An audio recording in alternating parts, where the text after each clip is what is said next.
Và như quý vị đã biết là chúng ta sắp sửa tới mùa bầu cử. Một trong những cái vai trò rất là quan trọng đối với thành phố của chúng ta, tức là Harris County, thì chúng tôi có mời được hai người ứng cử viên, tất nhiên là Đảng Dân Chủ và Đảng Cộng Hòa.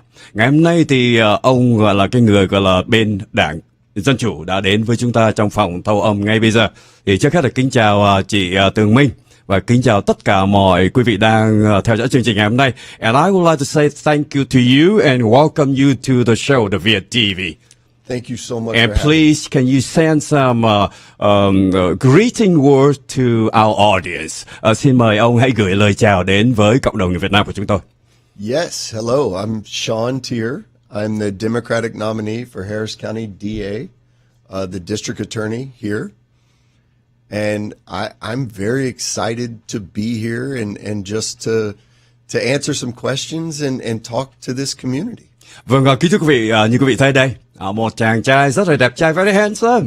You are, okay? Thank you. Quý vị thấy đó, ông ta rất là dễ thương, cũng còn rất là trẻ, và là người đã được đề cử của Đảng Dân Chủ, là với cái vai trò gọi là District Attorney, tức là người luật sư của quận hạt Harris. Một cái vai trò rất là quyền lực, phải nói như vậy.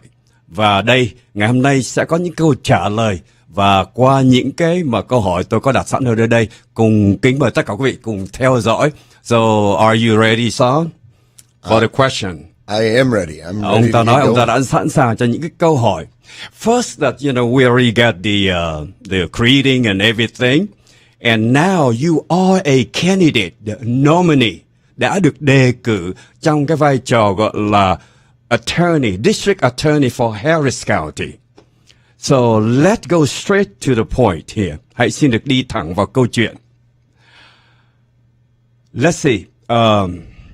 Let me read this statement first. Tôi sẽ đọc những cái câu này trước của cái your campaign material là Son has spent his life defending the innocent and putting away violent criminals.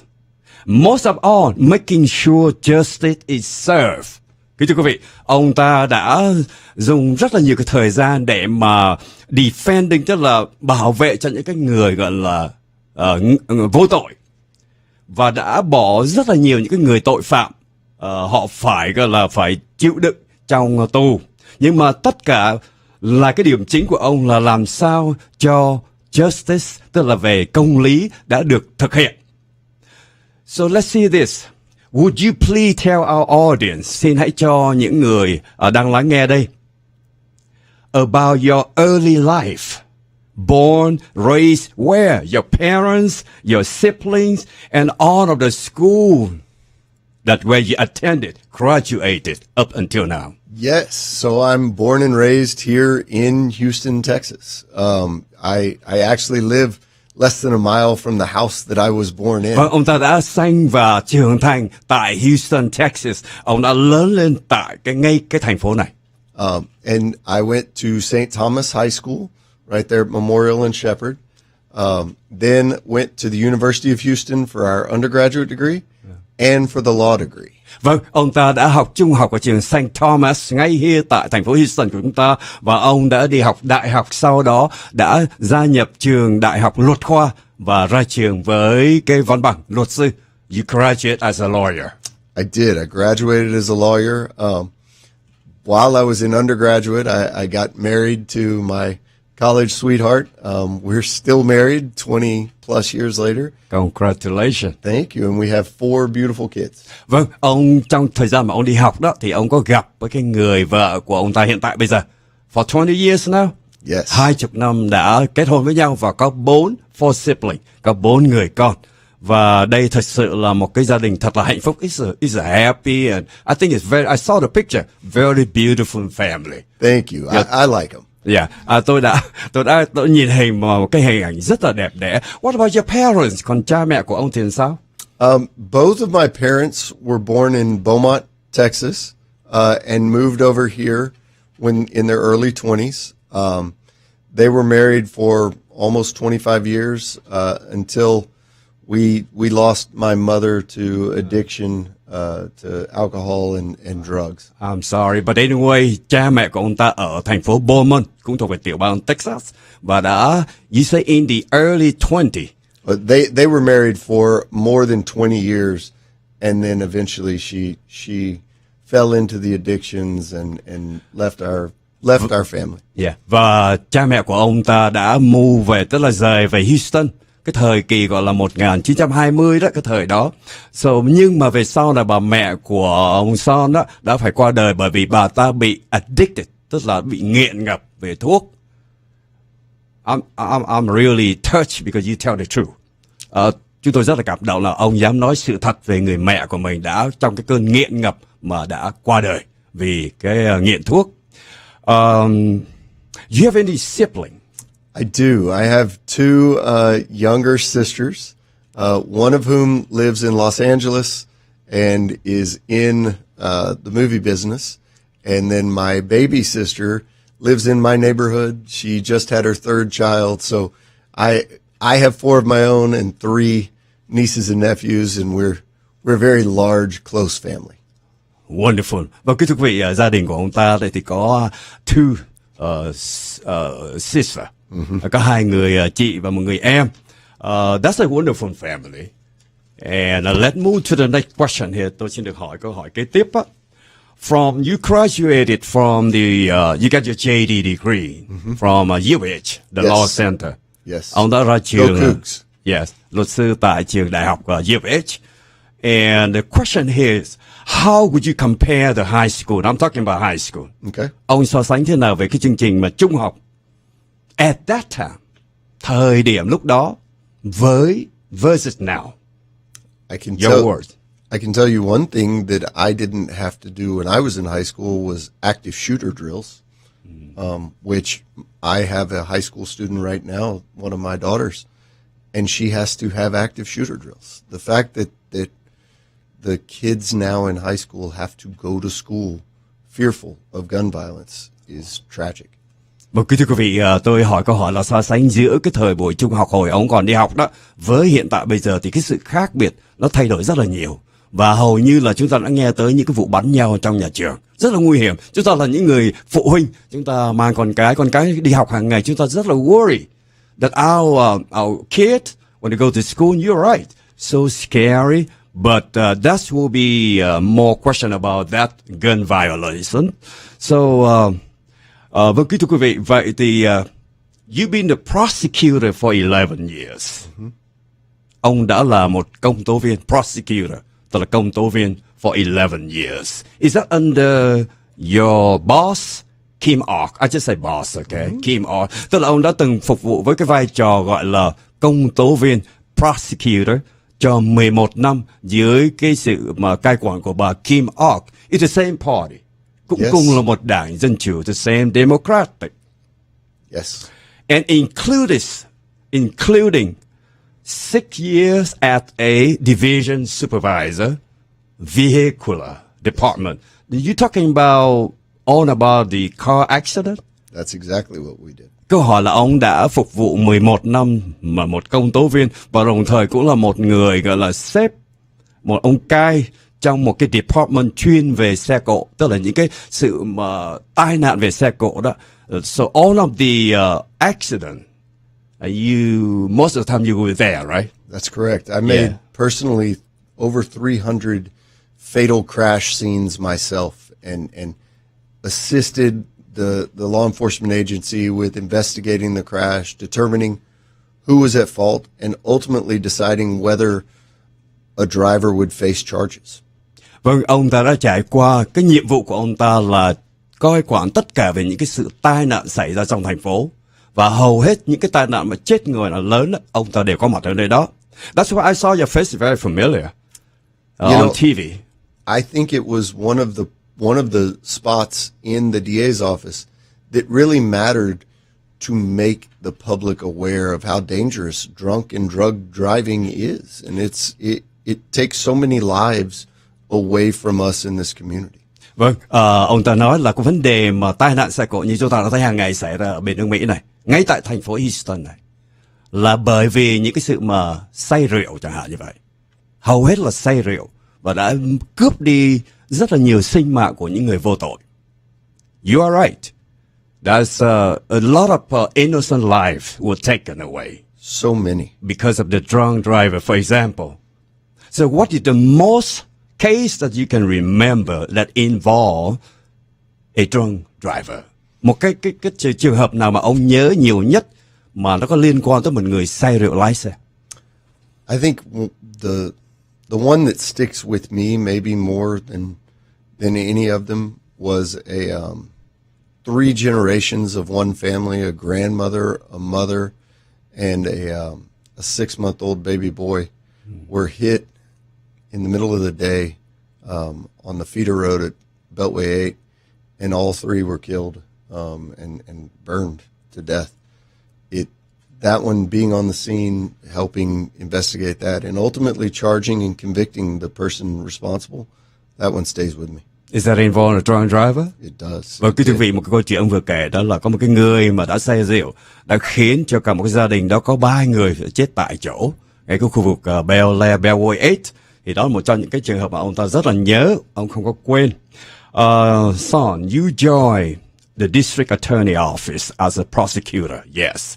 And you left the office in 2010.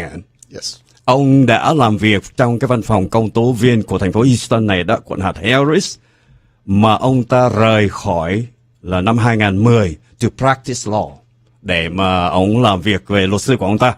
In 2017, năm 2017 đó, you rejoined the district attorney office. Ông ta lại trở lại cái văn phòng gọi là văn phòng công tố viên.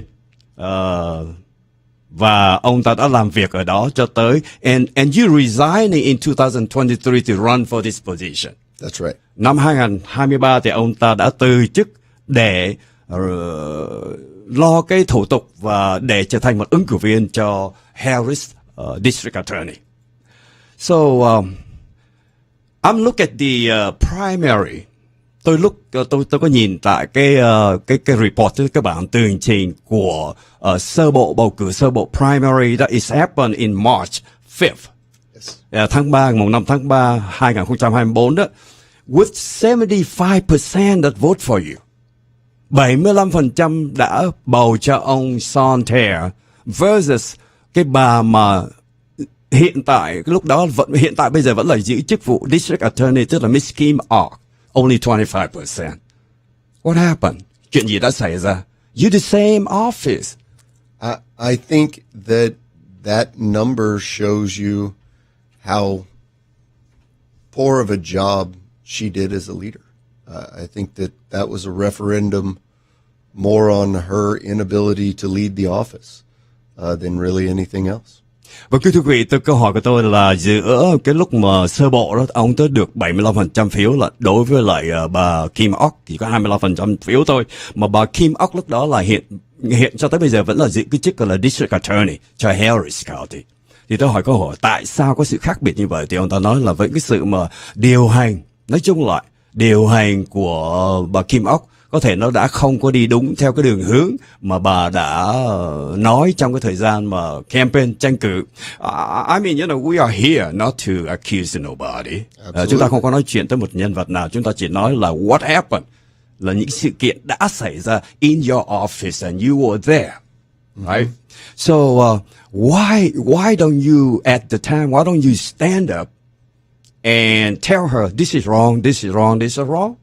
Or why you wait until now and running for as a candidate against her? Trust me, I did internally for years stand up and advocate for the things that I believed needed to be changed and done differently, and I wasn't the only one. There were a number of us that were ignored time and time again, and eventually the only way to stand up anymore and actually affect the change was to go about taking the office from her, which is what I did.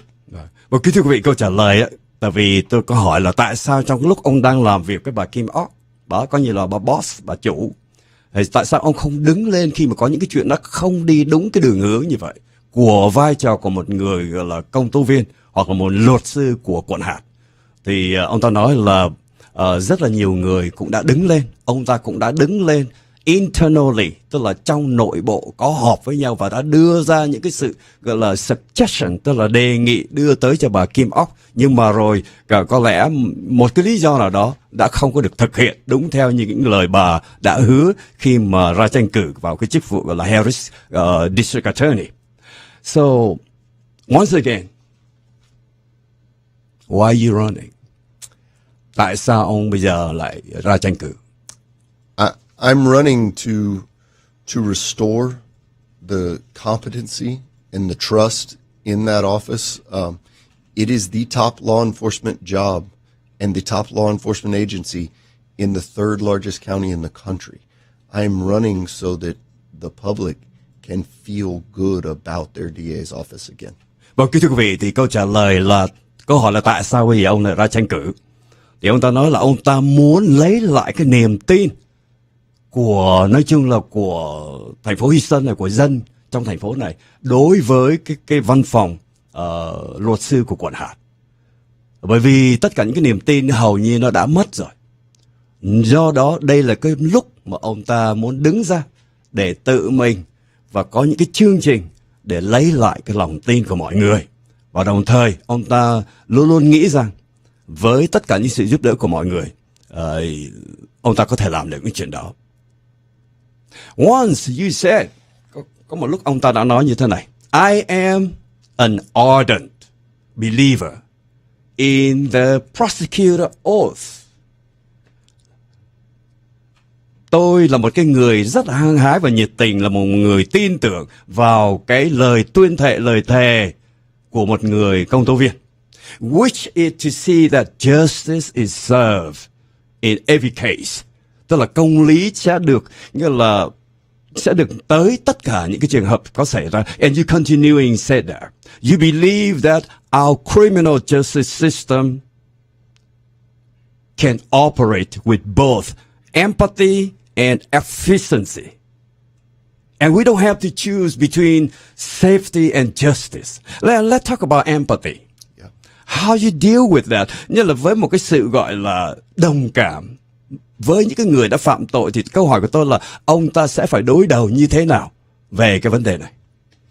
So I think to truly see that justice is done in every case is not always a conviction with the maximum penalty. Justice is different in every case, and it looks different in every case. And so the only way that you can really get justice in a case is to have empathy for everyone involved, the victims, the accused, and the community as a whole. Sometimes that is a maximum punishment, but sometimes that's a diversion program that can put an individual on the right path to being a contributing member of society again. Vâng, kính thưa quý vị, thì empathy có nghĩa là cái sự đồng cảm, một cái sự nói chung là về cái tình cảm, có thể phải sử dụng hoặc không sử dụng trong khi phải đương đầu với những người tội phạm chẳng hạn như vậy. Thì cũng tùy theo cái câu chuyện và tùy theo cái trường hợp. Nói chung lại thì cũng rất là mong muốn là cái văn phòng luật sư của quận hạt hoặc là những người công tố viên, họ vẫn biết suy nghĩ để có thể mà có những cái phương trình, có những cái phương án để áp dụng cho những cái người tội nhân, tội phạm này, mà những người này gọi là những người thành phần nguy hiểm cho cộng đồng nói chung, khi mà họ được thả, hoặc là làm như thế nào để có thể mà kìm giữ họ. You are a long-time assistant to Harris County DA, Ms. Kim Ok. And recently, you said that the DA office is broken and needs fixing. Yes. Ông ta có nói trong một cái thời gian rất là gần đây là cái văn phòng gọi là luật sư của quận hạt đó đã bị gọi là coi như là gần như là tan vỡ và cần sửa sang lại. So what is what is your plan briefly that you would like to send to our audience? Vậy thì cái sự mà ông sẽ làm như thế nào, ông hãy cho những cái người khán giả của chúng tôi nghe để được thấu nhận. So I've worked under 5 different DAs during my career there. The longest being Kim, but I have seen the good, the mediocre, and quite frankly, the very bad. My plan is to overhaul a number of issues. The first being the way we interact with the police, to change the way that we accept charges and to be a resource for law enforcement again on the streets. It's going to improve the quality of cases we file and shrink the time from which we arrest to when it's over. Vâng, thưa quý vị, thì quý vị tôi xin được nói thêm là cái vai trò của người công tố viên rất là quan trọng. Nó cũng là sự mà quyết định tù hoặc không tù. Mình nói như vậy cho dễ hiểu đi. Thì trong cái thời gian mà hiện tại bây giờ cái văn phòng coi như là theo như lời của ông ta nói đó là broken, tức là nó đã bị đổ bể, nó bị vỡ rồi, nó không còn giống như là một cái district attorney hoặc là district attorney office nữa, thì cần phải sửa đổi lại. Nếu ông được elect, tức là được đắc cử, thì ông sẽ làm việc với interact with SPD, for example, or sheriff, nghĩa là làm việc đồng hành với Houston Police Department, tức là cơ quan cảnh sát của Houston, cũng như là sheriff, Harris Sheriff Department, together, có nghĩa là chung lại với nhau để có thể thẩm định mỗi một cái trường hợp for each violation and how to deal with it. Tức là phải làm như thế nào để cho những cái trường hợp như đó. So once again, right here, we are the Vietnamese community here. Right. We have more than 200,000 here. Chúng tôi là cộng đồng người Việt Nam quốc gia Houston và vùng phụ cận, có trên 200.000 dân ở đây, và more than 70,000 registered vote. Right. Trên 70.000 cử tri Việt Nam. It's a powerful to us. Right? Absolutely. So what is your message? If there any, or you would like to, có một cái thông điệp nào mà ông muốn gửi cho riêng cộng đồng Việt Nam của chúng tôi hay không? I mean, send to our Vietnamese community. Your message. I think it is very similar to the message that I want to convey to all of the immigrant communities in our county. The level of crime victim, the percentage of immigrant communities that are crime victims is so high. And that is because of distrust.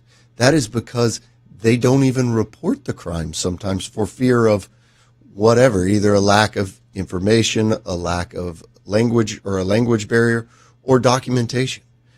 My message is that we are friends. We are there to protect you regardless of your immigration status, of your ability to speak whatever language. We have translators. We have the ability, and we will protect you. That's why we've got to be in the community. That's why I think it's so important to be here and to speak directly to communities that are grossly underserved. Vâng, thưa quý vị, đồng hương của chúng ta, là câu hỏi của chúng tôi là nếu mà những cái trường hợp mà của ngay cộng đồng của chúng ta đó là một cộng đồng của người Việt Nam, thì ông ta nói là tất cả những cái trường hợp, bởi vì thành phố của chúng ta là một thành phố the most city diversity in America. Thành phố của chúng ta là một cái thành phố gọi là có nhiều sắc tộc nhất, gọi là đa sắc tộc, một trong thành phố lớn nhất của nước Hoa Kỳ. Thì tất cả những cái trường hợp mà đương đầu với hoặc là phải đối diện với lại văn phòng của luật sư quận hạt đó, thì tất cả họ đều cư xử giống nhau và hãy mạnh dạn, bởi vì đây là cái nhiệm vụ của họ. Họ là cái người bảo vệ chúng ta. Chúng ta phải tin tưởng nơi họ, bởi vì người ta cũng biết cái tâm lý của mỗi một quốc gia, của mỗi một cái văn hóa, là nhiều khi cứ hay sợ, xong không dám tố cáo, sợ không dám tố cáo, rồi chúng ta sẽ vô hình chung lại làm thêm nhiều cái vấn đề gọi là nó tội lỗi hơn ra, hoặc nó tệ hơn ra nữa. You know that we have more than 140 language spoken here in Houston. Yes. Có trên 140 ngôn ngữ được sử dụng tại thành phố Houston này. And do you have any plan for, if you elected, nếu mà ông được đắc cử, any plan for the Vietnamese community? I plan to sit with leaders of a lot of different communities and all of the AAPI communities. I completely understand that each one of them has unique needs, but as a group, the AAPIs are both underrepresented in voting, underrepresented in leadership positions. Those are the things that I want to help change, in that having the leaders come and have a seat at the table, being able to communicate to me directly what issues need to be addressed in the Vietnamese community, and quite frankly, many other communities as well. Vâng, thì câu trả lời của ông ta là tôi chỉ hỏi là với khi mà ông ta đắc cử đó trong cái vai trò của một công tố viên hoặc là một luật sư của District Attorney Office thì ông làm những cái chuyện gì với cộng đồng Việt Nam, chúng tôi có thể được những cái sự nhận được những cái sự nào hay không? Thì ông ta nói tất cả những cái người sắc tộc đều là một cái sự có cái sự bình đẳng giống nhau và tất cả họ đều ở đó để giúp đỡ chúng ta. Vâng, thì tôi có lẽ chắc chúng ta có gần hết phần 1. And we're almost done for the first part. Chúng ta vô phần thứ 2. We'll come to the second part and more questions for you. I can't wait. Thank you.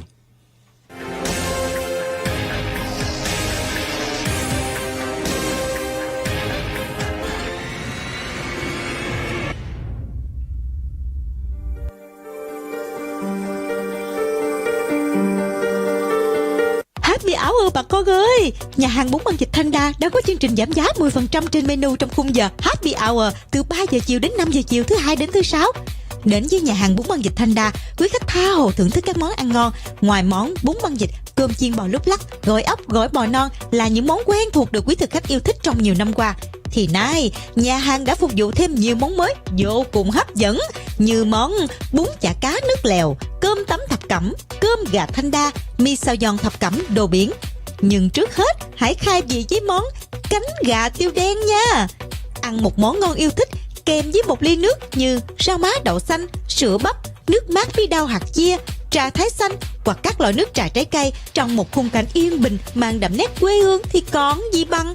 Hãy nhanh chân đến với nhà hàng bún băng dịch Thanh Đa, 11526 Bel Air Boulevard trong khu Đa Cao. Điện thoại 281 495 9039, 281 495 9039.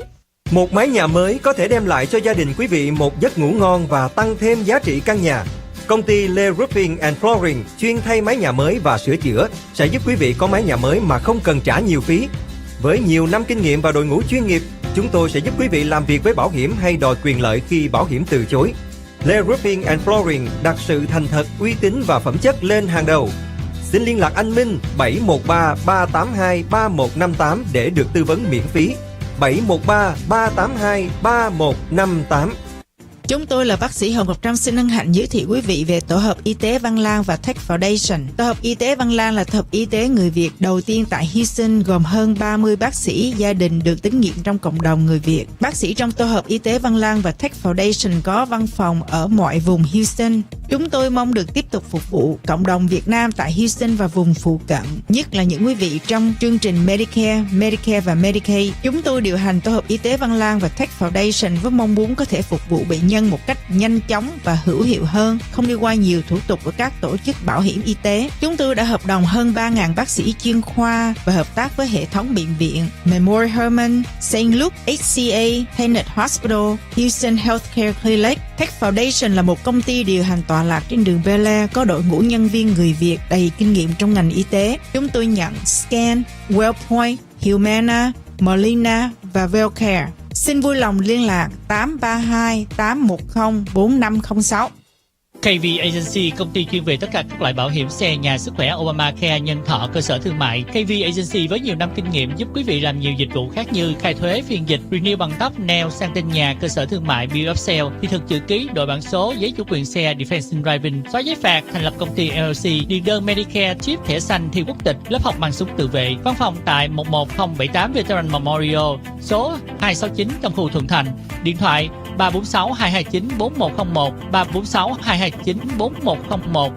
Nhà quan Vĩnh Phước là nhà quan đầu tiên thành lập tại Houston do người Việt điều hành và được sự tín nhiệm của cộng đồng Việt Nam 35 năm qua với 2 địa điểm thuận tiện. Nhà quan có 2 lò hỏa táng và nằm trong huyệt đường ngay trong khuôn viên, nhận tổ chức mai táng theo phong tục tập quán của từng tôn giáo, nhận chuyển linh cữu về Việt Nam và từ Việt Nam sang Hoa Kỳ, nhận hốt cốt từ Việt Nam về Mỹ cải táng làm thủ tục mai táng, có đất tại Nghĩa Trang, có đủ loại quan tài kim tĩnh, có chương trình giảm giá cho quý vị mua 1 phần trước. Nhà quan cung cấp mọi dịch vụ về đám tang, hoa, liễn, đồ tang. Nhà quan 1 vùng Southwest 8514 Tabor Drive, nhà quan 2 vùng Northwest 8588 đường Green. Xin gọi bà Kiên 24/24 832 858 0229, cô Thu 281 788 8229 hay anh Hùng Lê 281 935 9932.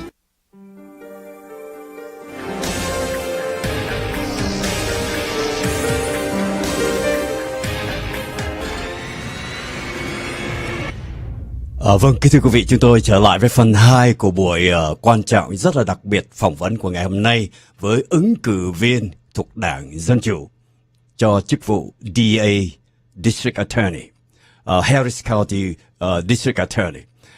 Đó là ông ứng cử viên Sean Teare. Chúng tôi trở lại phần 2. Vâng, quý vị, trước khi vào những câu hỏi thì số mà để quý vị có thể gọi vô, chúng tôi kính mời tất cả quý vị hãy nếu có thì giờ gọi vào để có thể đặt những câu hỏi là số tại số 713 931 1560 713 931 1560. Vâng, chúng tôi xin phép để được vào chương trình 2 phần 2. Let's go to the second part. I just get a phone out so if they can call it. Okay, here, right here, before I forget, trước khi mà tôi quên đó. This is kind of sensitive question right here. I'm used to them. Yeah, nó hơi nhạy cảm chút xíu nha. I'm not a Democrat. Tôi không phải là người thuộc Đảng Dân Chủ. For example, I'm just for example, if a Republican that somehow get into your case, is there any discrimination? Có một cái sự phân biệt nào hay không dù là thuộc đảng phái nào? There can't be. No. The answer is an unequivocal no. You swear an oath when you are either an assistant district attorney or the district attorney to see that justice is done in every case. And so there cannot be any bias or discrimination based on your political affiliation, based on your sexual orientation, based on your heritage, based on your race, based on your gender. Every single case has to be looked at for the facts. Period. Tất nhiên là câu hỏi tôi nói nếu mà một cái người mà Đảng Dân Chủ hoặc Đảng Cộng Hòa đi, ông là Đảng Dân Chủ, ông thắng cử, ông là một người bây giờ là một cái người vai trò mà cái vai vế của một cái đơn vị, cái vị trí này rất là powerful. You know that your position very powerful. I think it is probably the most powerful position in at least Harris County, if not the state. Một trong những cái văn phòng rất là quyền lực. And also plus, this is the third largest Harris District Attorney. Lớn nhất trên nước Mỹ này. Biggest in nation. Correct. In America. Correct. I'm so proud of that too. I am too. Quá hãnh diện. There are 4.8 million residents of Harris County. If we were a state, we would be the 25th largest state in the United States. Wow. 4.8 triệu cư dân tại thành phố Houston này. Roughly around 5 million. Correct. And that's a big city. Yes, it is. And Houston is the third or the fourth largest city. The fourth largest thành city. phố lớn thứ tư. So we have no discrimination here. At your position, if elected, you represent both. I mean, represent all the people. Everyone. It doesn't matter party. Ông ta sẽ là người đại diện cho tất cả mọi giới, mọi đảng phái, chứ không phải là chỉ phân biệt mặc dù ông ta là Đảng Dân Chủ. So let's go to the question, the first question here for the second part. Let's go through the issue, những cái vấn đề mà you planning. If you will do it if you elected. Number one, cái câu hỏi đầu tiên, reproductive right. Quyền của một người phụ nữ mà mang thai, nói chung là những cái quyền mà về sinh sản. How you deal with it? It is an incredibly sensitive issue across the board.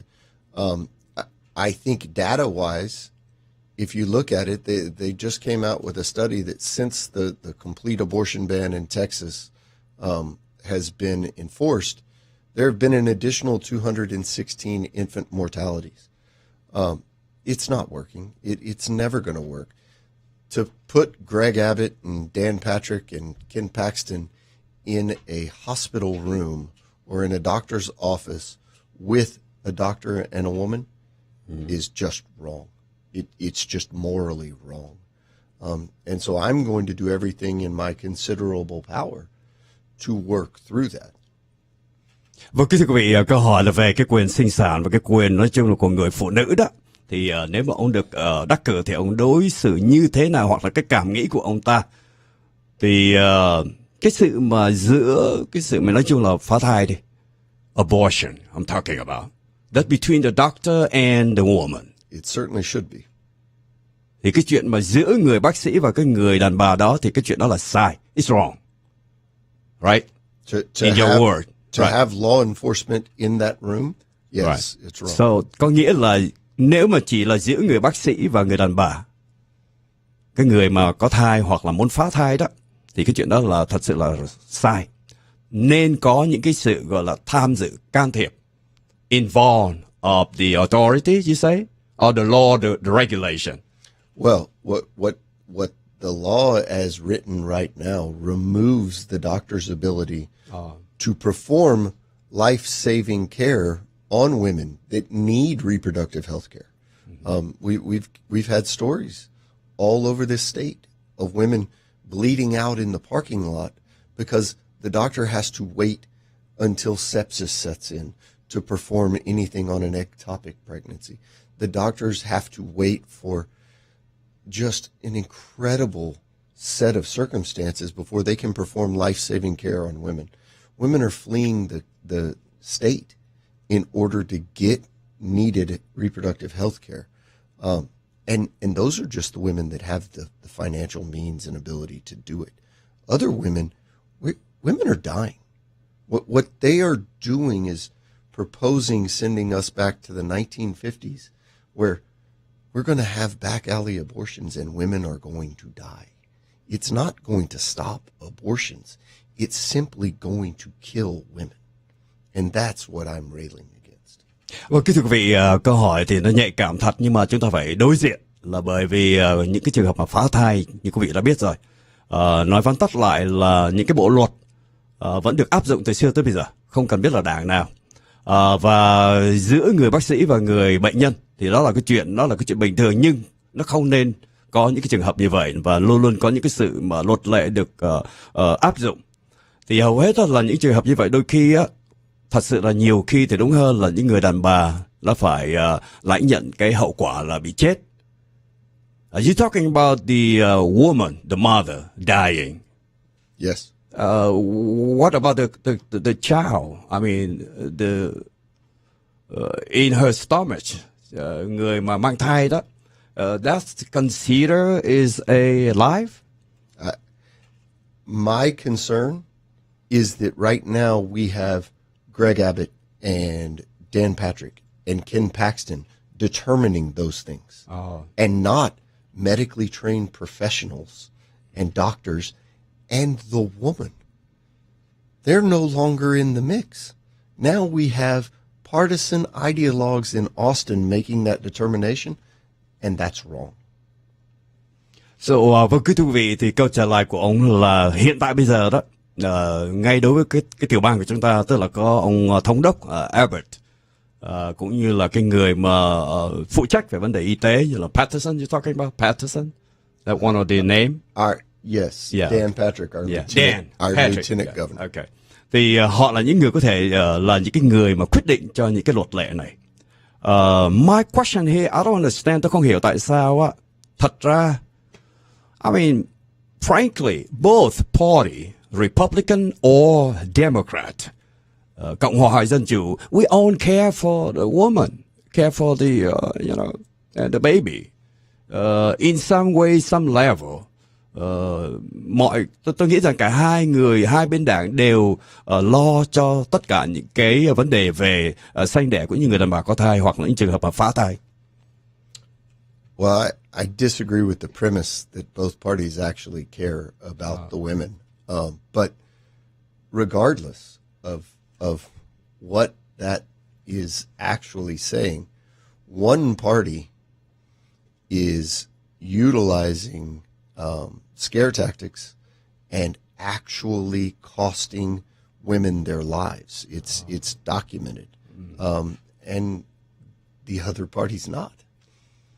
Vâng, một trong những cái tactic, tức là cái phương án mà ông ta vừa nói đó là scare tactic. Ta làm cho người ta sợ hãi, làm cho người đàn bà đó, người mẹ đó sợ hãi để rồi không biết là bây giờ như thế nào mà cái thai. I'm talking about, a different situation, tùy theo cái trường hợp. Rapist, bị hãm hiếp chẳng hạn như vậy, or something else happen, they have the Incest. right to perform that. No, they don't. Not in Texas. Not in Texas. Not in Ngay Texas. cả những trường hợp even rape. Rape, Uh-huh. incest, any of those, life of the mother. They do not have the right, as it sits right now, to terminate those pregnancies. So that's what the Democrat way or campaign, or that you will do it if you're elected. Well, I'm running for district attorney. So Right. my job is not to write laws. My Right. job is to assess and enforce the laws and to determine whether probable cause exists. But in a philosophical question and a very easily looked at platform, the Republicans, including Ted Cruz on the federal side, do not believe in exceptions for rape, incest, or life of the mother. They have enforced a total and complete 6-week ban on abortions in Texas, and it's cost women their lives. Vâng, nói chung lại thì ông ta nói giống như là bên Cộng Hòa thì có những cái bộ luật cho phép để phá thai. Những trường hợp như vậy thường thường là người mẹ là bị lãnh cái hậu quả. Với phía của đảng Dân Chủ thì không có. But you know, it's just on a side here. What I heard that the Democratic Party allowed to abortion up to 28 weeks. Is that true?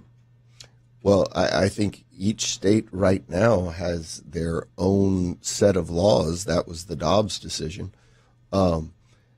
Roe did deal with trimesters and which of the trimesters, but you know, this is a conversation that I think the public as a whole needs to have.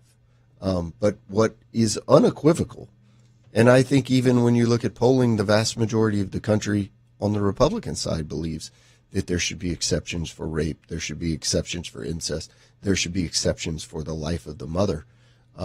And a 6-week abortion ban is just, I don't believe that is the country that I grew up in. Yeah. Vâng, kính thưa quý vị, thì trở lại vấn đề phá thai. Thì nói chung lại thì ông ta nói là đảng Cộng Hòa đó thì là có những trường hợp được chấp nhận như là bị cưỡng hiếp, hoặc là những cái trường hợp gọi là nó trái với lại cái luật đạo. Thì tuy nhiên đó là những cái điều mà ông ta thấy rằng nó không có đúng.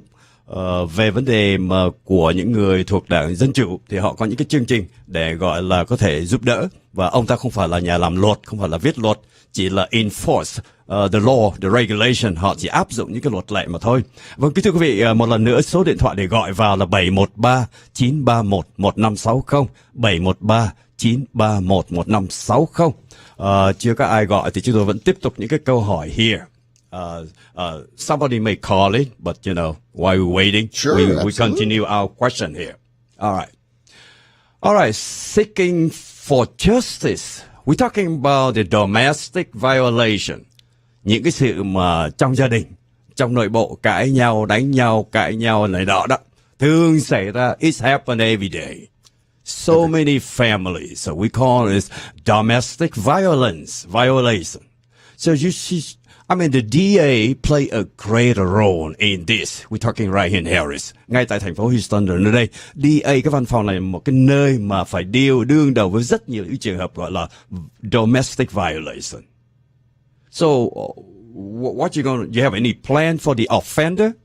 You make sure they are accountable or support the survivor in two different ways? I think you've got to do both. I think it is incredibly important to hold people who commit intimate partner violence accountable, period. And whatever that looks like, be it a prison sentence, be it actual tools and training to work through that, but you've got to hold them accountable. But what we're going to do at my office, at the DA's office under my leadership, we're going to institute a cultural outreach program, and that's just the name for it. But we are going out into the community to help survivors get the protective orders that right now we're requiring them to come down to the courthouse numerous times in order to get a protective order to ensure that they're safe. we're also going to start implementing the gun surrender program, meaning if you are arrested for intimate partner or domestic violence, we're going to require you to surrender all firearms that you have access to before you're released. That it's not going to save everyone, but that's going to save lives. By doing just those things, the data has shown we're going to save lives. Vâng, kính thưa quý vị, đây là cái câu hỏi về vấn đề mà cãi nhau, đánh nhau ở trong gia đình của chúng ta. Mình nói nôm na như vậy cho dễ hiểu. The domestic violence, từ ở trong gia đình, trong hàng xóm hoặc trong gia đình với nhau. Thì cái văn phòng này là một cái nơi mà sẽ phải nhận rất là nhiều những trường hợp này. Thì với những người mà gây ra tội, tức là những người offender, thì họ bắt buộc phải trả giá cho tất cả những gì họ đã làm.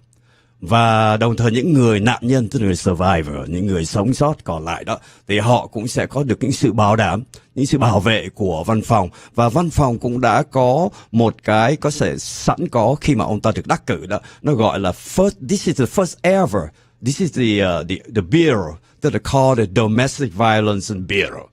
Tức là people can come to your office.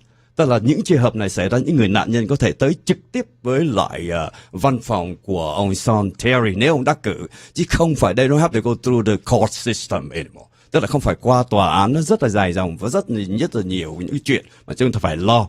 So this is involved trong những cái trường hợp mà domestic violation, they involve gun. Absolute, or fists, Right? Anything that can kill people or hurt people. That's right. But we're talking about the gun here, gun violation prevention. Right. So this is the public safety and public health. So if you're elected, how are you going to deal with gun? Yeah, everybody have a gun here, right? It's America, yes. Right. Everyone has guns. Chúng ta đều có gun, hầu như là chúng ta đều có gun, especially in Texas here. That's right. That's, I think, the amendment number 2. It is the Second Amendment. Yeah, chúng ta có quyền được làm, gọi là có quyền có súng. So this is this is a big issue here. It is. I own guns. I've owned guns. I've hunted my whole life. Right. It's about responsible gun ownership. It's about facing accountability when you don't utilize the guns the correct way, and facing accountability the first time. Not, we'll give you another chance and another chance. When you evolve a gun in something under my administration, there are going to be repercussions for that that are going to include significant jail time, forfeiture of your weapons forever, a lot of those things. And so I'm all for anyone wanting a gun that can legally own one, but when you stop using it in a safe manner, I'm taking it. Vâng, thưa quý vị, thì nói tới vấn đề súng ống á, thì chúng ta hầu như là chúng ta đều có. Cá nhân của ông ta cũng rất là nhiều súng, tôi cũng vậy thôi. Tuy nhiên, đây là những cái sự mà khi mà chúng ta sở hữu một cái khẩu súng, chúng ta phải biết làm như thế nào, vấn đề về safety, tức là về vấn đề an toàn. Chúng ta đã được học qua những cái lớp đó. You have to learn and training before you get a certificate to own a gun. That's one of the beautiful things that you have to do. Tất cả những cái chuyện đó, nhưng when it happened. Khi mà cái chuyện mà violence nó xảy ra đó, thì chúng ta không thể nào có thể control được. Tuy nhiên, cái vấn đề về súng ống ấy, one more thing about a gun here. Do you believe in take away the gun from American people? No, I don't. Again, I think that, if you can legally have a gun, I think that's fine. But I do disagree with something that you just said. In Texas, you don't have to have training. You don't have to have a certificate. Wow. You don't have to have anything. You can walk in to Walmart right now. You can walk into any gun store and buy a gun. And you can put it on your hip and walk down the street without any training, without any licensing. You talking about a pistol? I'm talking about Small a pistol. gun, handgun, I'm talking about Glock a shotgun. 45, for example. I'm talking about a 45. I'm talking about a shotgun. I'm talking about a rifle. I'm talking about an AR-15. Oh, son, I'm going to buy it right now. Well, as long as you treat it right, I have no problem with that. Kính thưa quý vị, nói về súng sở hữu, tôi tưởng đâu là mình cũng phải trải qua những cái lớp học để có quyền mang súng. I think the law has changed now. Before, you called about concealed weapon. Correct. I have to have something. I have to pass something, right? That's right. But And now, open carry. That's right. Wow, we're going back to the Wild Wild West. I couldn't have said it better. We're going back to the Wild West. Chúng ta trở lại thời cao bồi, tức là bây giờ không cần phải học cái gì nữa cả, không cần mà quý vị cứ vô mua súng thôi. Wow, my goodness, thank you, I just know it. Vâng, vấn đề súng ông cái thưa quý vị cũng rất là vấn đề rất là nan giải và rất là nghiêm trọng. It is a serious matter. Yes, it is. That accident happen every day. Right? So quý vị hãy cẩn thận với vấn đề súng ống. The continuing right here, we're talking about the second chance for addiction. Yes. We're talking about drug here. Correct. Chúng ta nói về vấn đề nghiện ngập ở nơi đây. Thì cái second chance là cho người ta cái cơ hội. Thứ hai, những người mà lỡ nghiện ngập đó, how are you going to deal with them? All of the addicted. So we're not going to prosecute and jail our way out of addiction, the addiction crisis. We're not going to prosecute and jail our way out of the mental health crisis. But the DA's office is on the front lines of both of those. So we need to find out and figure out a different path forward for people who are addicted, people who are struggling with mental health challenges. And in most instances, those two populations intersect. And so we're going to find alternative resolutions to drug possession charges, alternative resolutions to criminal trespass, and some of the more petty crimes that are associated with mental health, so that we can try to stop the revolving door of those individuals in and out of the system, which will give me more room and more bandwidth to go after the really bad guys, the people that are preying on the rest of our community. Vâng, kính thưa quý vị, vấn đề về second chance là cho một cái cơ hội đối với những người mà nghiện ngập đó, thì văn phòng của ông ta vẫn là áp dụng cái là second chance tùy theo trường hợp, nhưng mà thường những người về thuốc á, nó gọi là non-violent, tức là họ cũng không phải là thuộc thành phần nguy hiểm cho lắm. Tuy nhiên cũng tùy theo cái trường hợp mà thôi. Thường là bắt được thì người ta sẽ thả ra, là bởi vì giờ không có còn nhà tù nhiều nữa. Thành thử ra ở những cái trường hợp này nó tương đối là nhẹ, thà người ta đi bắt những cái người nguy hiểm hơn nữa. Thì đó là cái câu trả lời của ông ta. Không biết là bao lâu nữa hả chị Tường Minh? 1 phút nữa, we have one more minute. So before we go, trước khi mà rời làn sóng Son, a few words before you go to our audience, the Vietnamese community in Houston. I am just so thankful for this opportunity. I don't want it to be the last time that I get to speak directly to this community. It is one of the most vibrant, fast-growing communities in our diverse county. And I want your audience and the Vietnamese community specifically to know that I care about you, that I want to be a resource, and I want to help make your life in this county, in this area, as vibrant and good as it possibly can be.